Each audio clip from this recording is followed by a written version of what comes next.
Assalamualaikum dan salam sejahtera bersama dengan saya Ifan Faruqi untuk waktu ini untuk pantau kerajaan baharu yang mana kita akan berikan tumpuan kepada esok yang mana mesyuarat pertama penggal kedua Parlimen ke-15 akan mulakan persidangan di mana ia sesi kedua di bawah kerajaan pimpinan Perdana Menteri Datuk Seri Anwar Ibrahim yang di-Pertuan Agong Al-Sultan Abdullah Riayatuddin Al-Mustafa Billah Shah dijadual menyempurnakan istiadat pembukaan itu. Sebelum ini, pada 19 Disember lepas, persidangan Dewan Rakyat pertama di bawah Kerajaan Perpaduan berlangsung selama 2 hari. Antara lain melibatkan pembentangan usul undi percaya bagi keabsahan pelantikan Anwar sebagai Perdana Menteri ke-10 serta pembentangan bajet mini. Menurut takwim di laman web Parlimen, persidangan kali ini yang berlangsung selama 29 hari tertumpu pada perbahasan titah diraja bermula 15 Februari hingga 21 Februari serta pembentangan semula rang undang-undang pembekalan 2023 oleh Anwar merangkap Menteri Kewangan yang dijadual berlangsung pada 24 Februari. Rang undang-undang itu seterusnya akan dibahas di peringkat dasar selama 6 hari bermula 27 Februari serta sesi jawapan menteri pada 8 Mac dan 9 Mac sebelum disusuli perbahasan peringkat jawatan kuasa pada 13 Mac hingga 28 Mac. Anwar pada Majlis Perhimpunan Bulanan Warga Kementerian Kewangan pada 8 Februari lepas berkata belanjawan 2023 akan mengambil kira cabaran ekonomi semasa tetapi boleh memacu pertumbuhan negara, menarik pelaburan ke dalam negara serta memberi rahmah kepada rakyat. Turut dijangka mencuri tumpuan adalah pembentangan kertas putih berkaitan perolehan dan kos pembelian vaksin COVID-19 yang didapati tidak mengikut prosedur sebelum ini.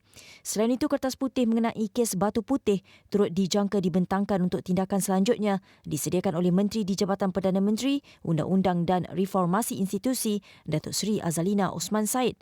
Persidangan kali ini juga bakal menyaksikan pembaharuan termasuk sesi soal-jawab Perdana Menteri PMQ pada setiap Selasa yang dijalankan secara ujian rintis bermula 13 Februari. Persidangan Dewan Rakyat akan berlangsung dari 13 Februari hingga 30 Mac.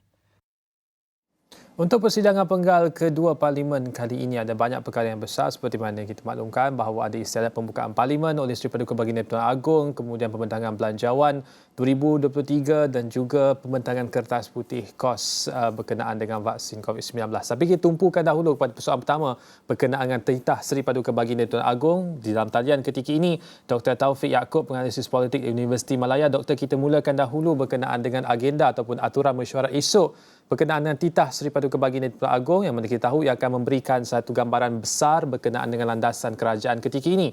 Berbeza dengan pembukaan penggal ketiga dan penggal keempat untuk Parlimen sebelum ini ke-14 yang mana lebih kepada pemulihan daripada COVID-19. Kali ini, apa jangkaan tumpuannya, Doktor? Ya, terima kasih Irfan. Saya menjangkakan bahawa antara kandungan titah Seri Paduka Baginda yang Pertuan Agong esok iaitu bagaimana Baginda berkemungkinan menitahkan agar sektor ekonomi negara itu dipulihkan dengan segera bagi memastikan bahawa rakyat tidak lagi terus terkesan dengan kemerosotan ekonomi dan apa sahaja berkaitan dengan kos sara hidup rakyat. Saya berkeyakinan bahawa Seri Paduka Baginda Pertuan Agong sangat mengambil berat tentang kehidupan rakyat dan Baginda akan berkemungkinan menekankan hal tersebut dalam kandungan titah Seri Paduka Baginda Pertuan Agong pada esok hari. Itu yang pertama. Yang kedua, saya melihat mungkin ada juga penekanan tentang bagaimana untuk memastikan bahawa politiking yang berterusan dalam Parlimen ataupun di luar Parlimen selepas ini tidak lagi muncul ataupun berlarutan melibatkan ahli-ahli Parlimen kerana rakyat sudah letih dengan perkembangan politik semasa negara dan rakyat mahukan sesuatu politik ataupun suatu perkara yang baru berkaitan dengan politik, wajah baru, cuaca politik baru yang melegakan rakyat. Dan bagi saya inilah antara kandungan ataupun intipati yang berkemungkinan disentuh oleh Seri Paduka Baginda Pertuan Agong pada esok hari semasa sesi pembukaan sidang Parlimen. Ya. Dan pembukaan kali ini apakah ada sesuatu yang luar biasa dan istimewa, Doktor? Kerana kalau sebelum ini selepas dari pilihan raya, sidang Parlimen yang pertama, penggal yang pertama itu dibuka oleh Yang di-Pertuan Agong. Tapi kali ini penggal kedua baru dibuka dan dalam masa yang sama ketika ini situasi politik yang pasti lebih mencabar. Adakah akan ada kita dengar nada-nada ataupun perbincangan dan perbahasan oleh ahli Dewan Rakyat khususnya berkenaan titah bagi Seri Paduka Baginda nanti dengan nada yang lebih berbeza berbanding sebelum ini? Ya, semestinya budaya dalam membuka sidang parlimen, kita perlu melihat bahawa apa yang berlaku pada esok hari merupakan perkara baru dalam amalan ataupun budaya parlimen itu sendiri, tetapi sebenarnya tidak bertentangan dengan peraturan dewan ataupun dengan perlembagaan persekutuan. Itu yang pertama. Dan yang kedua, apa yang luar biasa, saya ingin melihat bahawa parlimen pada esok hari ataupun pada hari-hari berikutnya, ada perbahasan melibatkan titah Si Paduka Baginda Tuan Agong. Perbahasan itu mestilah menunjukkan kematangan berpolitik dalam kalangan ahli-ahli parlimen, dan apa yang pernah berlaku sebelum ini semasa sesi yang pertama sebelum ini, bagi saya tidak boleh lagi diulang oleh ahli-ahli parlimen, dan mereka kena lihat apa yang telah berlaku dalam sesi sebelum ini merupakan satu pengajaran yang cukup besar pada semua ahli-ahli parlimen supaya mereka menjadi wakil dan suara rakyat,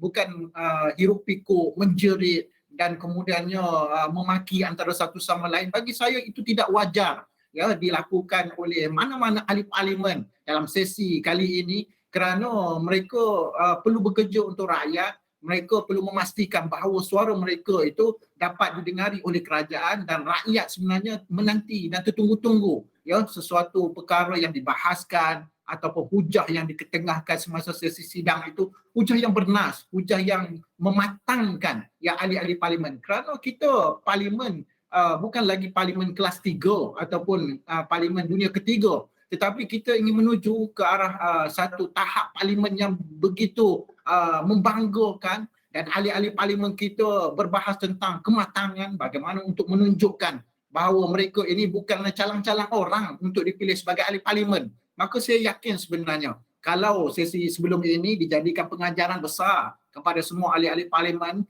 maka kita akan melihat satu sesi sidang yang begitu bermakna kepada rakyat, bukan hanya sekadar untuk hadir pada sesi ataupun sidang parlimen hanya untuk memenuhi syarat sebagai seorang ahli parlimen semata-mata.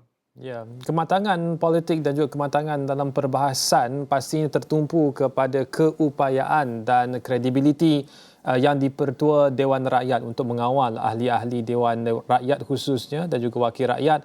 Tapi bila sebut tentang sosok itu, setakat ini, apakah prestasi YDPR ini yang Ketua Dewan Rakyat, Speaker Dewan Rakyat, adakah mampu untuk melakukan dan merealisasikan apa yang Dr. hasratkan tadi? Dewan yang lebih tenang, perbahasan yang lebih komprehensif dan juga lebih matang, ataupun akhirnya tenggelam dalam hiruk pikuk suara wakil rakyat itu nanti, Doktor?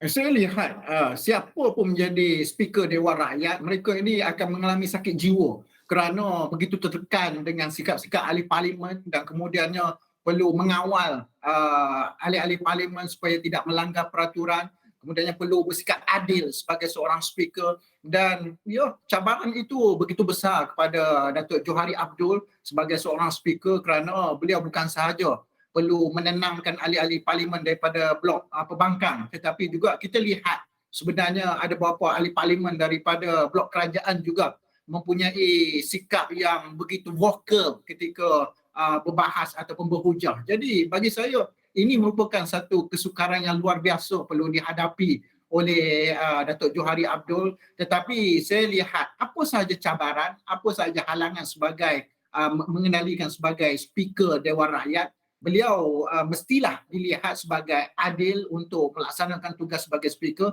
tetapi setelah kita lihat bagaimana beliau mengendalikan sidang Dewan Rakyat sebelum ini, saya berkeyakinan kemampuan itu ada, tetapi bagaimana untuk membahagikan keadilan itu ataupun tidak bias kepada mana-mana pihak itu masih terlalu awal untuk kita beri penilaian yang begitu besar kepada prestasi beliau. Namun saya committed, mana-mana speaker yang dilantik sebagai speaker, mana-mana individu tersebut mestilah ada keyakinan, keberanian, dan beliau mesti mengenepikan sentimen kepartian yang beliau menjadi ahli sebelum ini untuk memastikan bahawa sidang parlimen itu dikendalikan dengan begitu berhemah, begitu adil, supaya parlimen kita diangkat dengan lebih tinggi seperti mana parlimen-parlimen lain di seluruh dunia. Kalau ada satu nasihat Doktor kepada Datuk Johari Abdul berkenaan untuk pastikan bahawa keadilan dan keseimbangan itu wujud, apakah agaknya nasihat itu? Yang pertama, kena sabar, kerana ahli-ahli parlimen kita ini bukannya ahli-ahli parlimen biasa. Mereka terdiri daripada bekas-bekas aktivis, ya yang sudah berpengalaman dalam arena politik negara dan mahir tentang selok-belok undang-undang dan peraturan dewan, dan sudah semestinya beliau juga boleh merujuk kepada bekas-bekas speaker sebelum ini bagaimana untuk mengendalikan ya sidang parlimen dengan penuh licin dan berjaya laksanakan tugas tersebut sebagai seorang speaker yang berprestij sebagai speaker Dewan Rakyat di Malaysia. Dan Doktor juga sebut berkenaan dengan ada wakil rakyat yang vokal, yang mana khusus di kalangan backbenchers yang sebahagiannya menyifatkan mereka sebagai hulu balang untuk mempertahankan ketua yang berada di front benches. Untuk backbenchers ini, apakah ada satu perubahan yang perlu dilakukan ataupun ada perkara-perkara yang harus dimaklumkan kepada wakil rakyat supaya kawal emosi, faham nak cover boss tapi jangan keterlaluan, Doktor?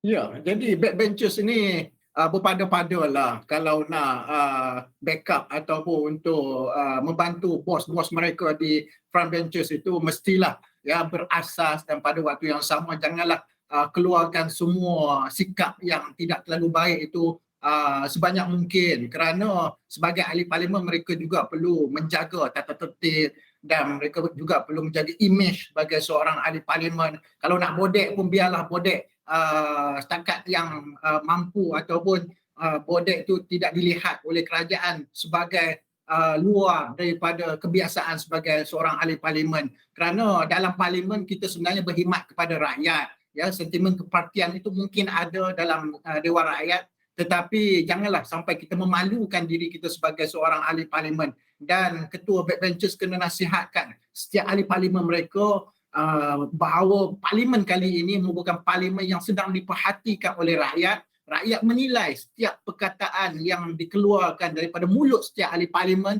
dan tindakan-tindakan mereka itu diperhatikan secara langsung dari seluruh negara. Ini sebenarnya ya CCTV rakyat yang sangat berbahaya kepada setiap ahli parlimen, kerana tindak tanduk atau gerak-geri mereka sebenarnya berada hanya di hujung jari rakyat untuk menilai prestij ataupun sama ada prestasi mereka semasa ataupun sedang menjalankan tugas. Ya. Bagaimana pula dengan prestasi pembangkang? Daripada pemerhatian doktor, adakah cukup baik dan bagaimanakah mereka boleh tambah baik prestasi itu untuk sidang kali ini? Ya, sesi sebelum ini kita lihat kebanyakan ahli parlimen daripada pembangkang masih lagi tidak begitu agresif untuk bangun kemudiannya menyuarakan pandangan ataupun menilai sama ada hujah pihak lawan itu perlu dilawan ataupun perlu ditentang ataupun hanya sekadar berdiam diri. Bagi saya mungkin segelintir daripada mereka baru kali pertama menjejak kaki dalam Dewan Rakyat. Tetapi untuk sesi kali ini mereka tidak lagi boleh mengekalkan kedudukan ataupun keadaan tersebut. Jika sesuatu perkara dibawa ataupun usul dibawa di sidang Dewan Rakyat, mereka kena nilai sedalam mungkin dan tidak boleh berdiam diri. Kena pastikan ruang dan masa yang ada tersebut membahaskan tentang isu-isu tentang rakyat dan tidak hanya duduk diam sahaja di kerusi mereka, kerana sebagai ahli parlimen pembangkang mereka mestilah agresif, aktif yang kemudiannya menyampaikan pandangan atau idea yang mampu membina ya kepada pandangan ataupun dasar-dasar negara selepas ini. Jangan hanya sekadar datang Dewan Rakyat kemudiannya hanya sekadar untuk claim allowance tetapi tidak menjalankan fungsi dengan begitu baik. Kita tidak mahu lagi ahli-ahli parlimen sedemikian, dan saya yakin sebenarnya kalau semua ahli parlimen sedar bahawa tugas mereka itu untuk negara, untuk rakyat, mereka akan melakukan sesuatu perkara yang baik semasa sidang Dewan Rakyat. Baik, Doktor, kita akan berehat seketika kembali selepas ini untuk lebih kupas lebih banyak berkenaan dengan fungsi pembangkang untuk berperanan dalam parlimen kali ini dan juga berkenaan dengan wakil rakyat yang baru pertama kali menjejakkan kaki dan pertama kali melalui istiadat pembukaan parlimen ini. Apabila kita berehat seketika kembali selepas ini.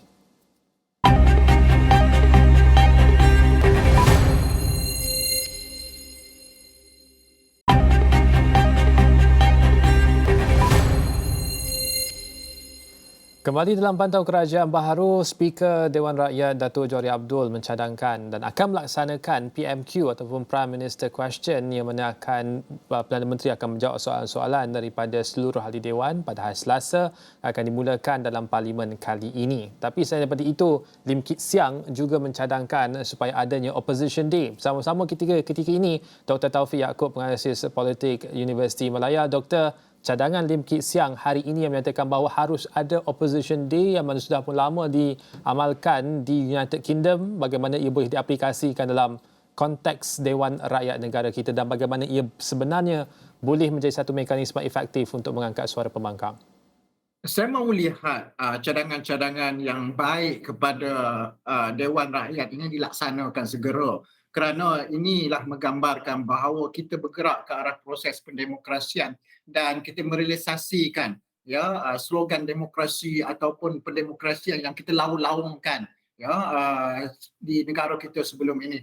Tetapi kalau kita hanya sekadar menyatakan pandangan dan idea mencadangkan, namun kita melihat idea ataupun cadangan itu memakan diri, ini sebenarnya tidak lagi boleh terpahat dalam pemikiran kita sebagai ahli politik ataupun ahli parlimen di Malaysia. Apa saja yang baik kepada negara kita kena terima dan kita kena laksanakan segera mungkin, kerana sesi PMQ ini bagi saya sangat baik kepada ahli-ahli parlimen untuk mereka mendapat jawapan yang terus daripada Perdana Menteri itu sendiri. Dan apa salahnya kalau kita berikan ruang seperti apa yang dikatakan oleh Irfan tadi, ruang kepada ahli-ahli parlimen pembangkang itu masa yang secukupnya untuk mereka menjawab ataupun membalas hujah-hujah yang dikemukakan oleh ahli-ahli parlimen yang lain. Dan sudah semestinya saya melihat masa untuk berbahas, berhujah itu perlu dipanjangkan lebih lagi selepas ini, dan jangan kita hanya sekadar membuka sidang Dewan Rakyat semata-mata untuk mengisi keperluan peraturan Dewan semata-mata. Ini sebenarnya tidak begitu baik ke arah pendemokrasian di negara kita, kerana ruang sangat diperlukan oleh wakil rakyat untuk menyuarakan suara-suara rakyat di Dewan Rakyat, dan sesi-sesi seperti PMQ, kemudiannya sesi kepada ahli-ahli parlimen pembangkang yang khas. Bagi saya ini sangat baik dan kita perlu tunaikan dengan kadar segera, dan perkara-perkara lain melibatkan perkhidmatan parlimen juga perlu kita tambah baik, kerana inilah sebenarnya memperlihatkan bahawa kita bukan sahaja bercakap tetapi kita melaksanakan apa yang kita cadangkan, apa yang kita impikan sebelum ini sebagai ahli parlimen pembangkang, dan hari ini menjadi kerajaan sepatutnya mencerminkan bahawa idea-idea, gagasan-gagasan, agenda yang kita bawa sebelum ini tetapi tidak kesampaian, hari inilah masanya untuk kita laksanakan tanpa ada sebarang halangan, membuktikan bahawa kita berpegang kepada janji untuk mereformasikan institusi parlimen itu sendiri. Ya, untuk mereformasikan institusi parlimen harus mengangkat semua suara secara saksama, dan dalam persidangan kali ini ada beberapa agenda yang sangat penting, termasuklah pembentangan undang-undang perbekalan ataupun belanjawan 2023, dan bagaimana Dr. melihat untuk kita buka ruang khususnya kepada wakil rakyat yang pertama kali mengikuti persidangan seumpama ini untuk mereka menyuarakan pandangan. Adakah semata-mata seperti mana kaedah dahulu, yang muda-muda, yang baru-baru, yang masih lagi junior, cara bercakap satu sahaja, mencelah, bukannya dipanggil namanya untuk berbahas semasa 12 minit sepenuh dalam seperti mana yang biasa dilakukan oleh mereka yang lebih senior dalam Dewan Rakyat?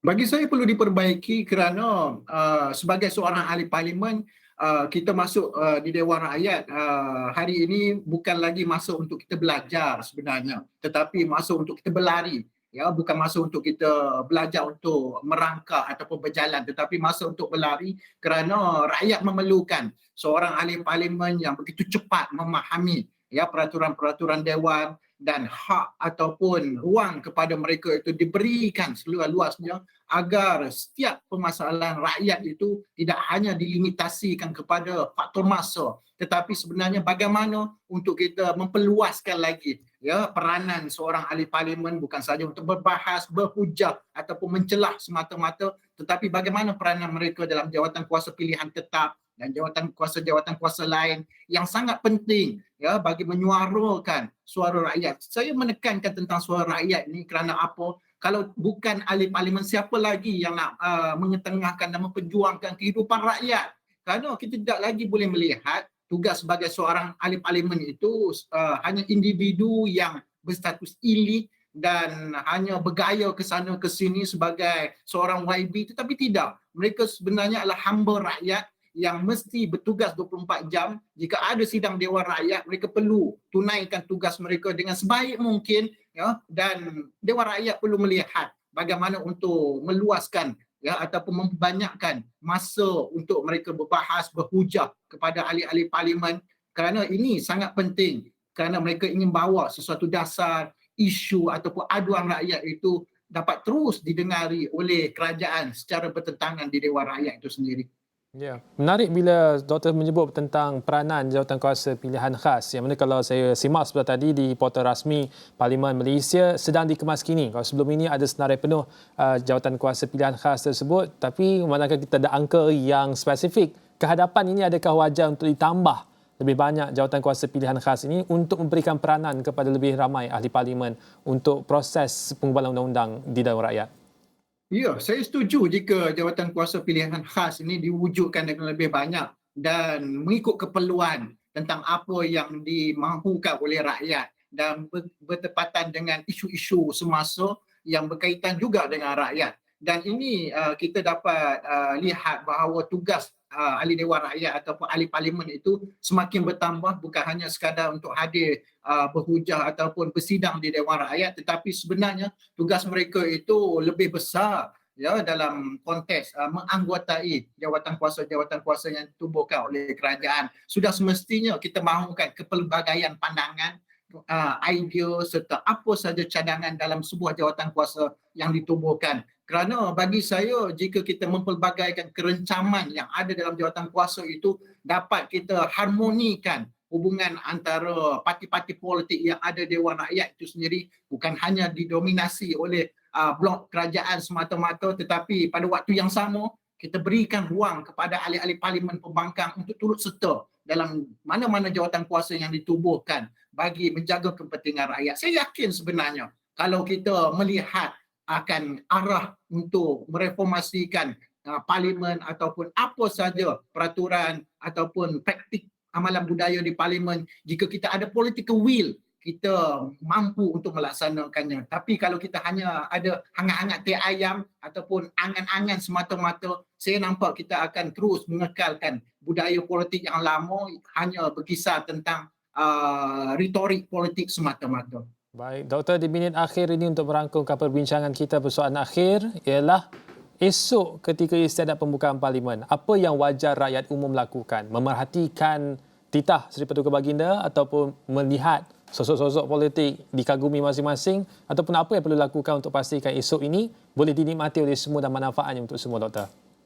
Esok bukan hanya sekadar rakyat memerhatikan pembukaan sidang Dewan Rakyat oleh Seri Paduka Baginda Tuan Agong ataupun hanya meneliti titah Seri Paduka Baginda Tuan Agong, tetapi sebenarnya ada satu impian yang besar yang ditunggu-tunggu oleh seluruh rakyat menerusi titah Seri Paduka Baginda Tuan Agong, kerana titah Seri Paduka Baginda itu seolah-olah menggambarkan inilah sebenarnya hasrat rakyat, apa yang rakyat mahukan. Dan saya yakin ya Duli Yang Maha Mulia Seri Paduka Baginda Tuan Agong merasai denyut nadi rakyat, dan semestinya setiap ahli parlimen perlu dengar baik-baik apa yang disampaikan menerusi titah Seri Paduka Baginda Tuan Agong. Jika melibatkan kestabilan politik, hentikan politik yang masih berlaku. Jika melibatkan tentang bagaimana untuk bekerjasama tentang memulihkan ekonomi menerusi titah Seri Paduka Baginda Tuan Agong, maka setiap ahli parlimen perlu bergandingan antara satu sama lain. Jangan lagi berbalak, kerana kita ada tugas yang besar. Kita mahukan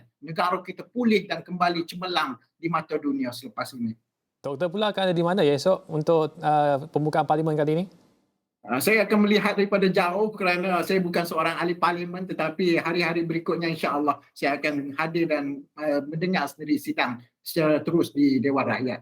Baik, terima kasih Dr. Taufik Yaakob, penganalisis politik Universiti Malaya berkongsi berkenaan dengan apa perlu kita lakukan sebagai orang awam untuk menyaksikan istiadat pembukaan parlimen yang ke-15 untuk penggal yang kedua di mesyuarat yang pertama yang merupakan sidang pertama kali Perdana Menteri Datuk Seri Anwar Ibrahim akan membentangkan Belanjawan 2023 ataupun nama rasminya Rang Undang-Undang Perbekalan, yang mana kita juga sarankan kepada anda untuk ikuti kami di Asrawani untuk dapatkan perkembangan-perkembangan terkini berkenaan dengan persidangan dan istiadat tersebut, dan untuk mengambil bahagian, berkongsi pandangan dan juga pendapat berkenaan dengan semua perkembangan-perkembangan yang berlaku. Itu sahaja untuk perbincangan waktu ini. Saya Ifan Faruqi di Pantau Kerajaan Baru. Sampai jumpa lagi.